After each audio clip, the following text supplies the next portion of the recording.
Olá, meus amores, como é que vocês estão?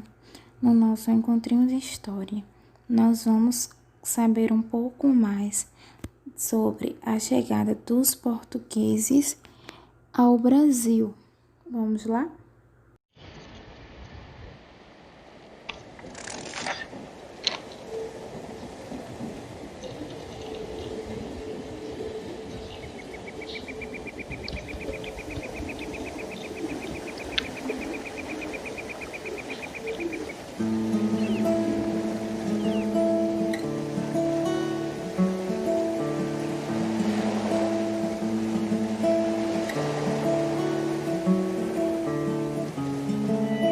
Espantado viu-se indígena ao chegar das caravelas.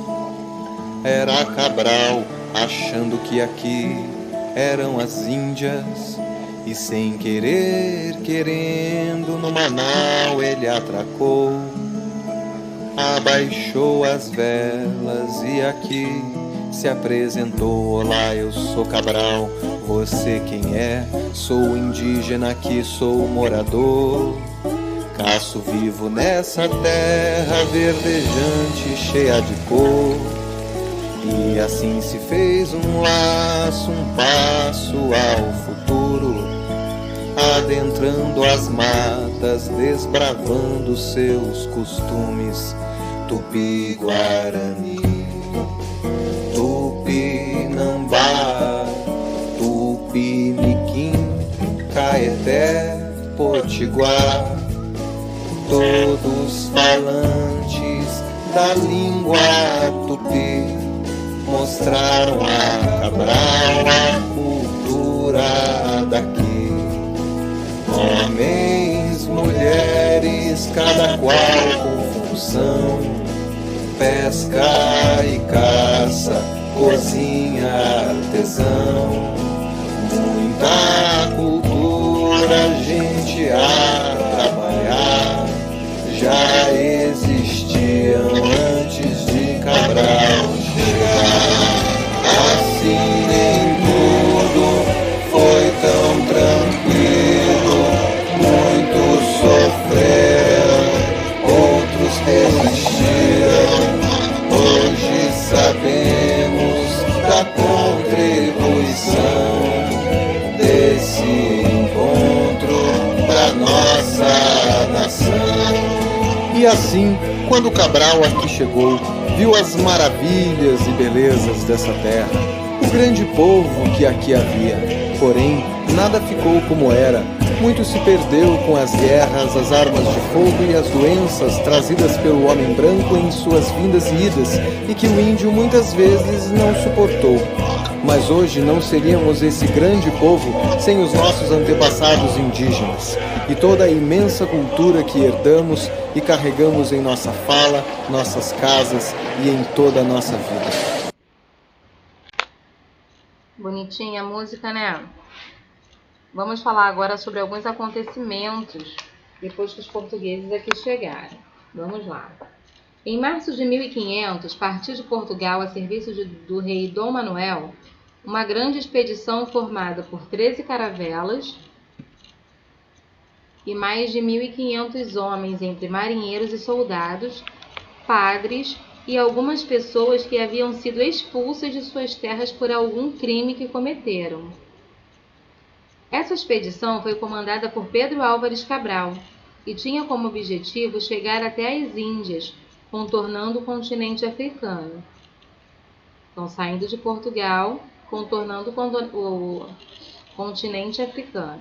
Durante a viagem, a esquadra se afastou da rota e acabou parando em Portugal. Contornando, então, saindo de Portugal e se afastando do continente africano, os portugueses chegaram a Porto Seguro, mas o destino que eles queriam era chegar às Índias. Então, no dia 22 de abril de 1500, avistaram no horizonte um morro ao qual deram o nome de Monte Pascoal, porque era a época da Páscoa. 2 dias depois, escolheram um lugar para ancorar, onde colocaram o nome de Porto Seguro. Hoje, esse local é conhecido como Baía de Cabralha, localizado no atual estado da Bahia. chamaram de índios os habitantes que ali moravam. Todos os registros dessa viagem e do descobrimento foram feitos ao rei de Portugal pelo escrivão da esquadra, Pero Vaz de Caminha, que narrou os acontecimentos e fez comentários sobre os nossos primeiros habitantes, ou seja, os indígenas. Mas esses não foram os únicos acontecimentos importantes.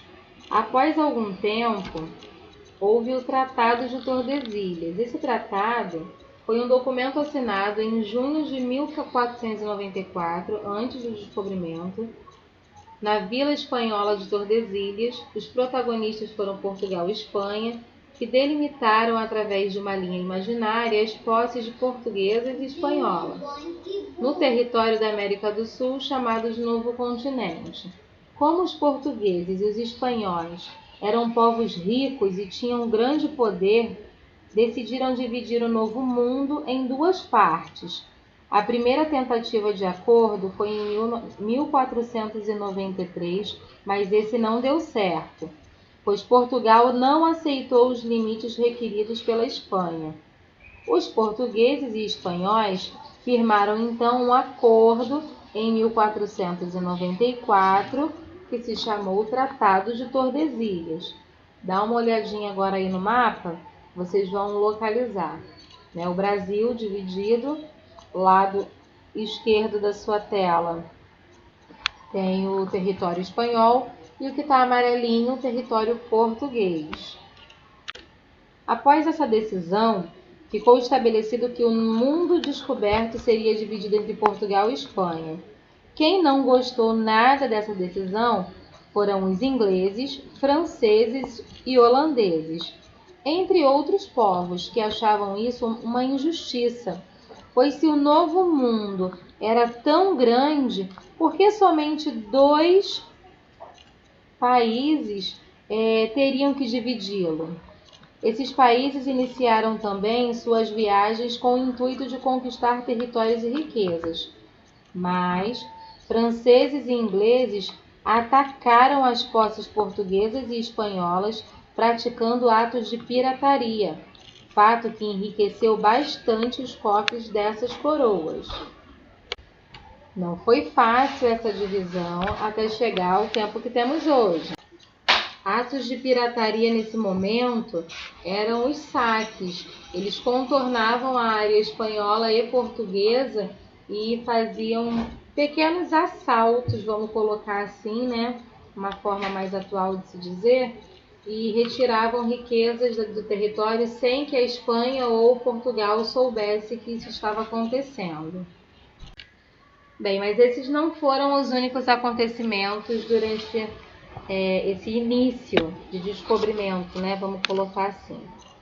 Outras coisas aconteceram, guerras entre indígenas portugueses, indígenas e espanhóis por conta das terras. Algo muito importante também foi a escolha do nome para essa nova terra. Primeiro, o Brasil era chamado de Pindorama, nome dado pelos indígenas. Depois, em 1500, foi chamado de Ilha de Vera Cruz. Em 1501, os portugueses descobriram que o Brasil era uma terra tão grande que não se tratava de uma ilha, e foi conhecido como Terra Nova. Em 1501 ainda, Terra dos Papagaios, por conta do número de animais que aqui existiam, os papagaios, né? Em 1503, Terra de Vera Cruz, e em 1503 ainda, Terra de Santa Cruz. Terra de Santa Cruz do Brasil foi escolhida em 1505, Terra do Brasil em 1505 também, devido à quantidade enorme de pau-brasil, e Brasil mesmo desde 1527. E por que Brasil? Nosso país recebeu esse nome porque os primeiros anos de sua colonização era retirada das matas na costa brasileira a madeira, caesalpinia e chinata, chamada popularmente de pau-brasil. Desta madeira era extraída uma resina de cor vermelha, cor de brasa, Brasil, que era usada para tingir tecidos. Para pôr em prática tudo que aprendemos, vocês vão responder às atividades da página 31 e 32 do livro de História. Façam tudo com muita atenção.